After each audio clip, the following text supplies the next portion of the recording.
Imagine you've spent your whole life trying to lose weight, counting every calorie, skipping meals, feeling guilty every time you ate dessert only to find out that the very foundation of your efforts was built on a lie. A massive, calculated deception that has been echoed by food companies, public health campaigns, and even some doctors for decades. This isn't just another nutrition trend. It's what I believe to be the single most destructive myth in modern medicine. A calorie is a calorie. It sounds simple, logical even, but it's dangerously misleading because not all calories are equal, not in how your body processes them, stores them, or reacts to them over time. And once you understand why, you'll never look at your plate the same way again.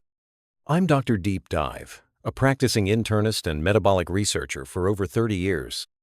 I've spent decades treating patients who struggle with obesity, diabetes, fatty liver disease, and metabolic syndrome.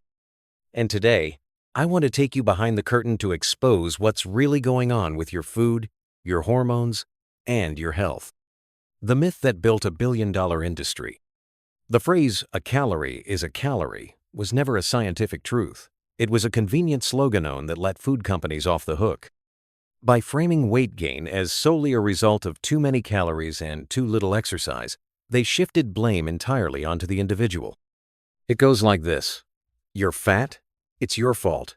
You ate too much. You move too little. The math checks out, right? Wrong. The reality is far more complex and much more dangerous to ignore.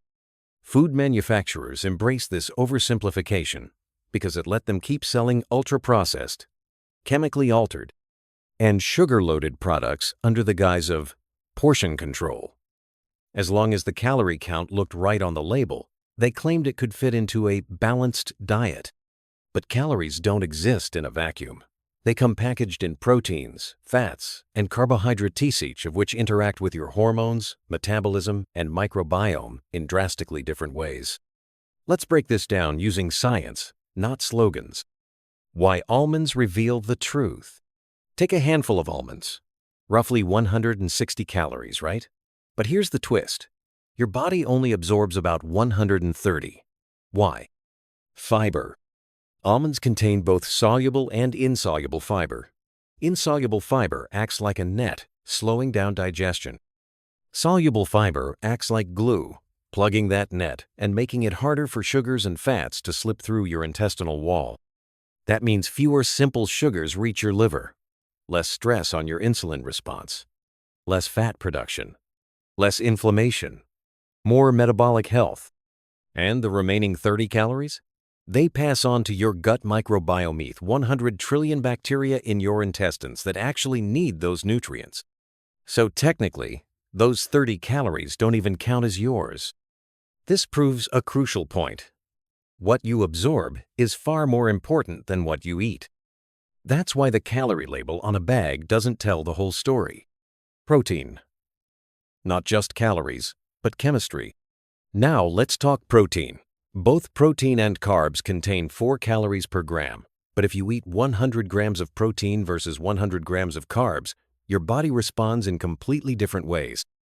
Protein digestion requires demanition removing nitrogen groups from amino acids so they can be burned for energy. This process consumes energy. In fact, your body spends twice as much energy breaking down protein as it does breaking down carbs. So, even though both have the same calorie count, they don't deliver the same usable energy. That's not just biochemistry, it's common clinical observation. Patients who switch to higher protein diets often feel fuller, eat less, and lose weight faster even when their calorie count stays the same. Because protein triggers satiety hormones, it builds muscle. It doesn't spike insulin the way refined carbs do. Again, a calorie is not just a calorie. It's a biochemical instruction set. Fats. 2 worlds, 1 lie. Now, let's look at fats. Specifically, the difference between omega-3 fatty acids and trans fats. Both contain 9 calories per gram, but one helps reduce inflammation, improves brain function, lowers your risk of heart disease, and even supports mental health. The other clogs arteries, damages your liver, and contributes to metabolic dysfunction. Omega-3s are essential fats found in foods like salmon, flaxseed, and walnuts. They support your mitochondria powerhouses of your cell sand, reduce oxidative stress. They're anti-inflammatory, protective, and healing. Trans fats, on the other hand, are artificially created through hydrogenation. They're resistant to breakdown by your body's enzymes. Your mitochondria can't fully metabolize them, so they sit there, wreaking havoc in your arteries and liver. Same calorie count, opposite biological effects. Which begs the question, what really matters more, how much you eat or what you eat? The sugar split, glucose versus fructose. Finally, let's tackle two sugars, glucose and fructose. Both have 4 calories per gram, but your body treats them like entirely different substances. Glucose is the body's preferred energy source. It's metabolized by nearly every cell. It stimulates a moderate insulin response. It's stored in your muscles and liver as glycogen. Fructose, however, is almost exclusively metabolized in the liver. And when consumed in excess, especially through high fructose corn syrup, it overwhelms your liver's capacity, triggering fat production, insulin resistance, and chronic inflammation. Fructose has been directly linked to fatty liver disease, obesity, type 2 diabetes, and even some cancers. It behaves more like a metabolic toxin than a fuel. Same calories, but a world of difference. A real-life story. Let me tell you about Linda, a 49-year-old teacher who came to me 50 pounds overweight with high triglycerides, prediabetes, and severe fatigue. She had tried every diet, Weight Watchers, keto, intermittent fasting. Nothing lasted. When we reviewed her food journal, I noticed something. She wasn't overeating by volume, but nearly everything she consumed came from processed foods, labeled as low-calorie or fat-free.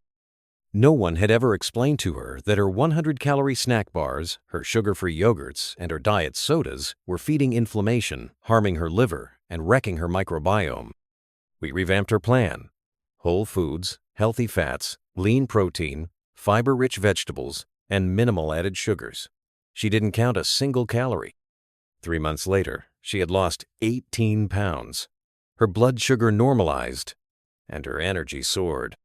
More importantly, she told me, "For the first time in my life, I don't feel like I'm punishing myself to be healthy." It wasn't about calories. It was about quality and biology. Final takeaway. So, what's the lesson? Stop believing that weight loss and health are simply about eating less and moving more. That model has failed millions. Instead, understand that food is information. Each bite you take sends instructions to your hormones, your cells, and your genes. We must shift our thinking from calorie counting to metabolic quality. And we must hold the food industry accountable for decades of misinformation. The calorie myth was never about science. It was about sales. The truth is this: not all calories are equal. And when you learn to eat for health, not just for Matthew, give your body the chance to heal. Thank you for watching. And remember, real food heals. Dr. Deep.